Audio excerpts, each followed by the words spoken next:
this point in time, we don't think they've done anything wrong whatsoever. All right. If you look at J.D. Lambright's memorandum of law that he put out, most of these cases, if the Open Meeting Act is violated, the county attorney or someone else will file a civil lawsuit to enjoin the legislation. No citizen of this county filed any complaint except for Dominguez, the Conroe Courier. That was the only person that we're aware of that filed a complaint. No citizen called and said, we want the legislation. County attorney did not act. The Texas Rangers investigated this. And they found, they took no action. And we just hope to get this thing in front of a jury as soon as we can. What complaint did Dominguez? Who got upset because I guess she didn't get the scoop soon enough and it went to the public first. I don't know all the facts, but we know the Conroe Courier was involved in the complaint.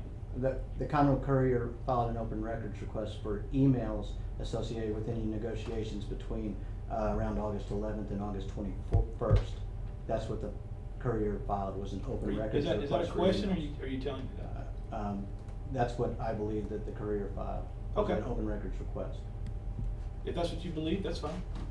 We did. I don't know what all they did. I'm just telling you. Name the citizen that complained about this. Okay, but you don't have any record of any complaint being filed by Dominguez. We know that nobody else complained about this except the Conroe Courier, and that's what started this investigation.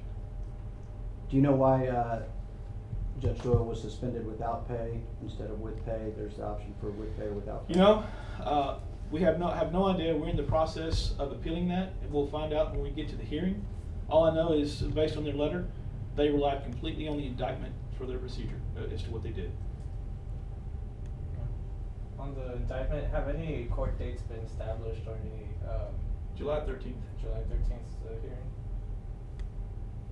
And that's as well for all of us, including Steve's client, Mark Davenport. Yeah, and I'm sorry, what was your full name? Steve Jackson.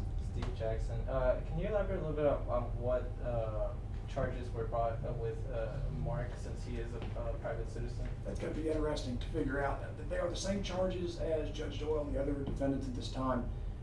He is a private citizen, and we're going to have a lot of work to do legally to make sure that he is going to fall under this statute. But I can tell you, he's been in this business for 25 plus years. He has helped the majority of the politicians in this county, a lot in Harris County, become elected. He is hired to understand the political process. He understands the Texas Open Meetings Act and how not to violate it. This act was not violated. And we're going to get to the bottom of the politics around here, and we're going to find out who is really doing some things they shouldn't be doing, and it wasn't our clients. And how does he relate to Judge Doyal and some of the other commissioners? Did you consult them before as a political consultant? Well, I can tell you, I think he has been involved politically as a political consultant for many of the elected officials in this area. In fact, he's been very successful at this. He's not an amateur. He knows what he's doing, and he did not violate this statute or any other statute. And I mean, I don't believe they're here, but how are the other commissioners involved in all of this right now? Well, this is the law I was telling you, is that for a public official to violate this law, they have to have 3 public officials meet to discuss public business. If it's just 2 or private individuals involved, there's nothing wrong with it. But they're alleging, not that they had a meeting, they're alleging that they, in secret, had deliberations and trying to circumvent the notice requirement. I mean, the only issue before the only thing that was decided at the meeting between Riley and my client was to put it back on the agenda. There was no legislation agreed upon. It was put back on the agenda. Everybody had input, and then it was put to the public.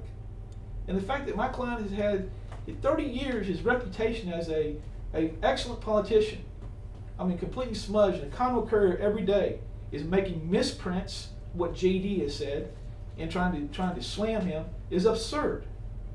And we would just like our day in court so we can show that he is not guilty of this.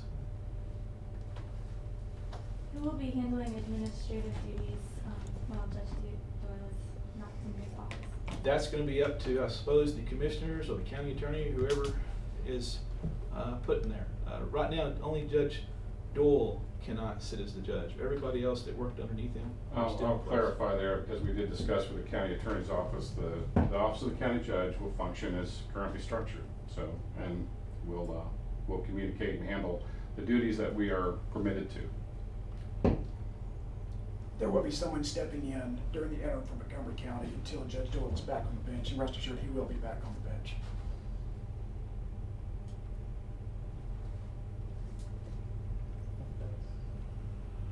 Any other questions?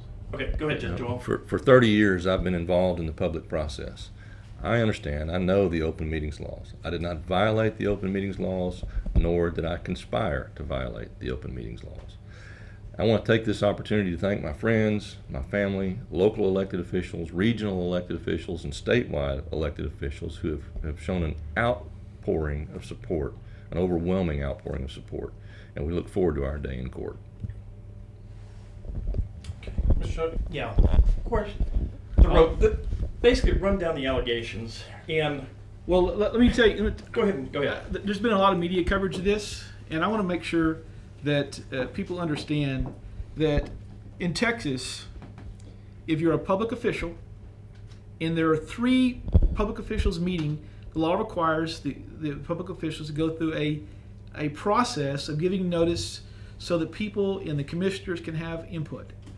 If you have 2 public officials, they can discuss whatever they want, and they can discuss with private individuals all the time.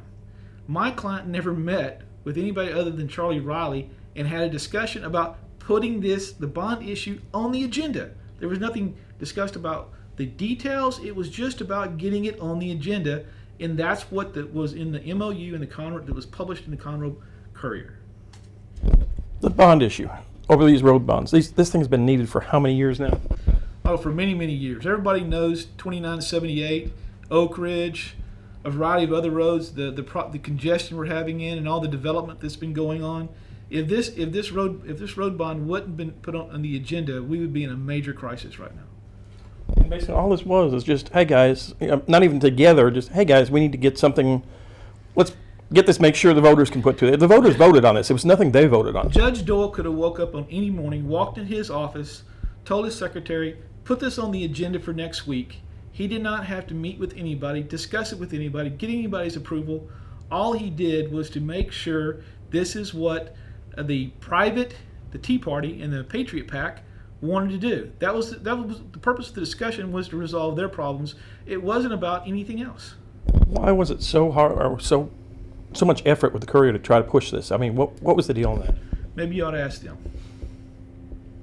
So what is the first court date in regards to the indictment for Judge Doyal? July 13th, and Steve Jackson's client, Mark Davenport, will be there, as well as Commissioner Riley, and I believe Commissioner Clark as well.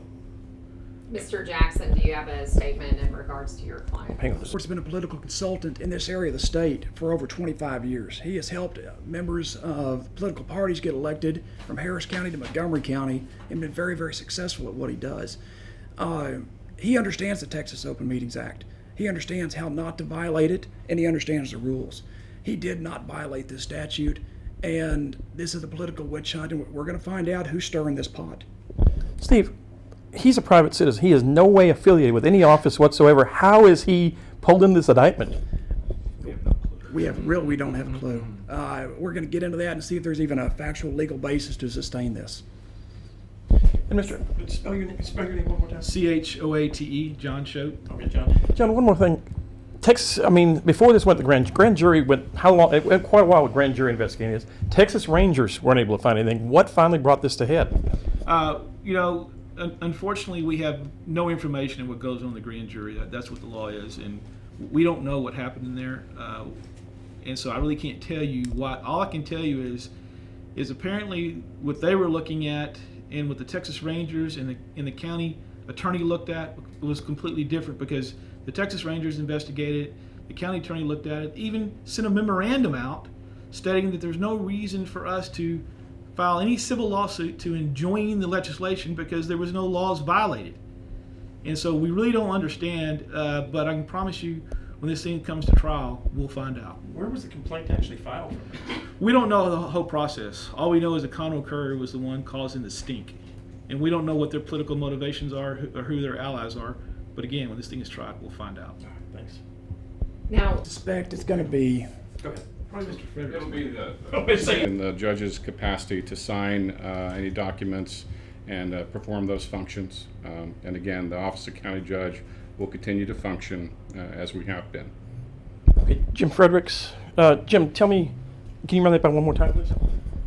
The senior member of Commissioners Court, Mike Metter, will, on the judges in his capacity, will sign any contracts, documents that are required that come out of Commissioners Court when the body acts, and he will perform those functions. All right. Okay, go ahead. Regarding the suspension, we have already filed our right to a 30-day hearing. We're waiting for that date to be set, and we're very excited to get before the Judicial Commission of Conduct and put forth evidence as to why we think this is really unfair for a man with an impeccable character. He's had years in office, and we hope to be able to bring witnesses to that hearing that will testify to his impeccable record and character, both as a man and as understanding the procedure of holding public office. All right. Thank you.